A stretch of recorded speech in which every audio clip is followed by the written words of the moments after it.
बिस्मिल्लाहिर्रहमानिर्रहीम। अस्सलाम वालेकुम स्टूडेंट्स, उम्मीद है कि आप सब लोग खैरियत से होंगे। तो आज के लेक्चर के अंदर हम जो है वो फंक्शन की फ़र्दर एग्जांपल्स को देखेंगे। लास्ट लेक्चर में मैंने जो आपको लास्ट 2 लेक्चर्स के अंदर मैंने फंक्शंस की डिस्कशन की है। आज नई एग्जांपल्स के ज़रिए मैं आपको जो है वो समझाने की कोशिश करूँगा। तो चलते हैं हम अपने वीडियो लेक्चर की तरफ। तो आज मैं उसी कोड को जो है वो दोबारा से ओपन कर लेता हूँ। मेरी आप लोगों से गुज़ारिश है कि अगर आपने फ़ंक्शन की इससे पहले 2 वीडियोज़ हमने की हैं, अगर वो नहीं देखी तो इससे पहले आपने वो वाली वीडियो देखनी है, फिर आपने इस वीडियो पे आना है। सो यहाँ पे लास्ट टाइम हमने 3 फ़ंक्शन बनाए थे, एडिशन, मल्टीप्लिकेशन, स्क्वायर, और उनकी फंक्शनैलिटी मैंने लिख दी थी। और यहाँ पे हमने जो है वो क्या किया था, उन फंक्शंस को कॉल करके वैल्यूज़ पास करके हमने देखा था। तो आज फर्दर हम देखते हैं इसके अंदर। तो यहाँ पे मैंने कोड को ज़रा रीडेबल फॉर्म में कर दिया ताकि आपको पढ़ना आसान रहे। तो यहाँ पे आज जो है वो मैं एक एग्जांपल आपको नहीं करके दूंगा इन्हीं फंक्शंस के ज़रिए। और दूसरा एक मैं ये भी आपको लास्ट टाइम बताना था कि रिटर्न स्टेटमेंट में ज़रूरी नहीं है कि हम कोई एक्सप्रेशन पास करें। हम रिटर्न स्टेटमेंट में कोई जो वेरिएबल होता है वो भी पास कर सकते हैं। सो मैं यहाँ पे जो मल्टीप्लिकेशन का फंक्शन है इसको मैं रिटर्न स्टेटमेंट में कोई वेरिएबल पास करके दिखाता हूँ। सो यहाँ से मैं स्टेटमेंट जो एक्सप्रेशन है इसको मैं ख़त्म कर देता हूँ, बल्कि ख़त्म करने की बजाय मैं इसको कमेंट कर देता हूँ। कमेंट कर देता हूँ मैं यहाँ पे, और ये वाली स्टेटमेंट एग्जीक्यूट नहीं होगी। और कमेंट करने का तरीका ये है कि हम लाइन के शुरू में हैश लगा देते हैं। सो इसके बाद ये देखिए, अगर कर्सर नेक्स्ट चला गया तो आपने क्या करना है, टैब के डिस्टेंस पे इसको लेके आना है, बल्कि इसको कमेंट यहाँ पे करने की बजाय, एक मिनट, यहाँ पे करने की बजाय यहाँ पे हम कर देते हैं और कर्सर जो है वो ऑटोमेटिकली उधर आ जाएगा। सो अब मैं क्या करता हूँ, एम एम क्रॉस एन का रिज़ल्ट किसी एक वेरिएबल में स्टोर करता हूँ। मैं उस वेरिएबल का नाम लेट्स से के रख लेता हूँ, is equal to M cross N जो है। और रिटर्न क्या करूँगा अब, वेरिएबल के, क्योंकि कैलकुलेशन का रिटर्न किसके पास है, वो के पास है। सो आप डायरेक्ट एक्सप्रेशन जो होती है वो भी रिटर्न कर सकते हो, किसी वेरिएबल के थ्रू जो है वो रिटर्न कर सकते हो। अब सेव करते हैं दोबारा से। तो ये देखिए, पहले मैंने ये लिखा था, अब ये मैंने कमेंट कर दिया है, तो ये एग्जीक्यूशन का हिस्सा नहीं होगी, बल्कि मैं इसको रिमूव भी कर देता हूँ। हो सकता है कि कुछ स्टूडेंट्स ये समझें कि वो वाली स्टेटमेंट की वजह से कर रहा है, तो मैं इसको फ़िलहाल के लिए रिमूव कर देता हूँ। अब इसको रन पे क्लिक करता हूँ और रन करते हैं।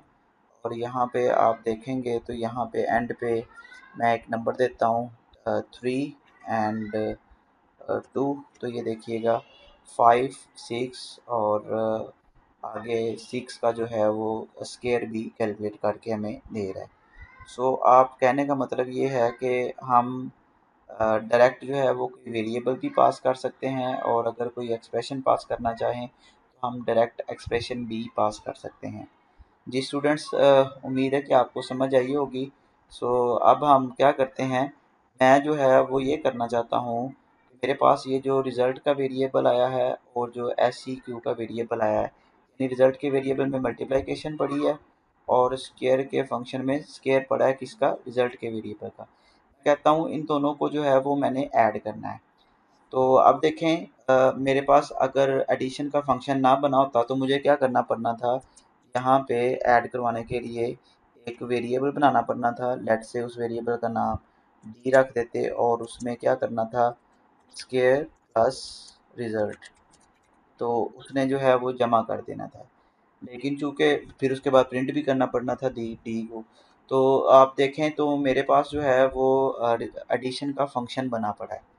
देखें मेरे पास दोनों फंक्शंस की वैल्यूज़ मेरे पास मौजूद है, क्योंकि मैंने रिटर्न के ज़रिए वो वैल्यूज़ यहाँ पे स्टोर कर ली हैं। एक वैल्यू मैंने रिज़ल्ट के वेरिएबल में स्टोर की हुई है, दूसरी वैल्यू मैंने एस सी क्यू के वेरिएबल में स्टोर की है। सो अब मैं एडिशन का कोड दोबारा नहीं लिखूँगा, मुझे दोबारा से ऐड करना है। सो यहाँ पे मैं दोबारा से ऐड का फंक्शन कॉल करूँगा। और अब इस ऐड के फंक्शन को कौन सी वैल्यूज़ मैंने देनी है, एक तो एस सी क्यू की वैल्यू देनी है, कॉमा एक रिज़ल्ट की वैल्यू देनी है, ठीक है। और यहाँ पे जो है एस सी क्यू और रिज़ल्ट की वैल्यू का सम मुझे एंड पे प्रिंट हो जाएगा। सो यहाँ पे मैं एक प्रिंट की स्टेटमेंट लिख देता हूँ रीडेबल फॉर्म के लिए, ताकि उधर समझ भी आ जाए। this is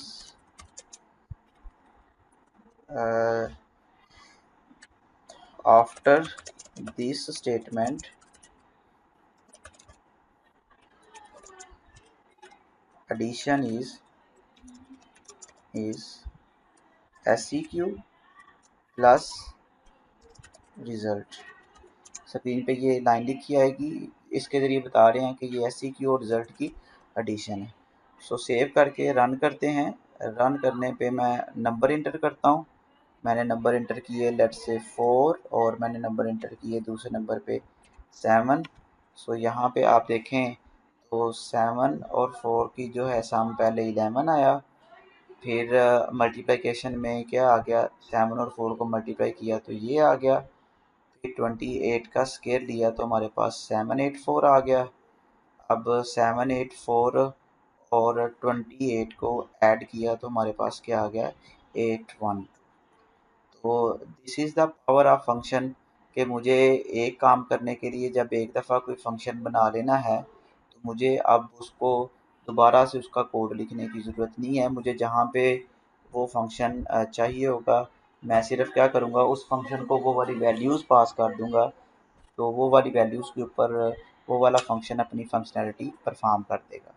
so hopefully students आपको जो है वो अच्छे तरीके से समझ आ गई होगी कि किस तरह से जो है वो फंक्शन बनाए जाते हैं, फंक्शन इस्तेमाल किए जाते हैं, फंक्शन का फ़ायदा क्या है। उम्मीद है कि अब के लेक्चर में आपको ये क्लियर हुआ होगा।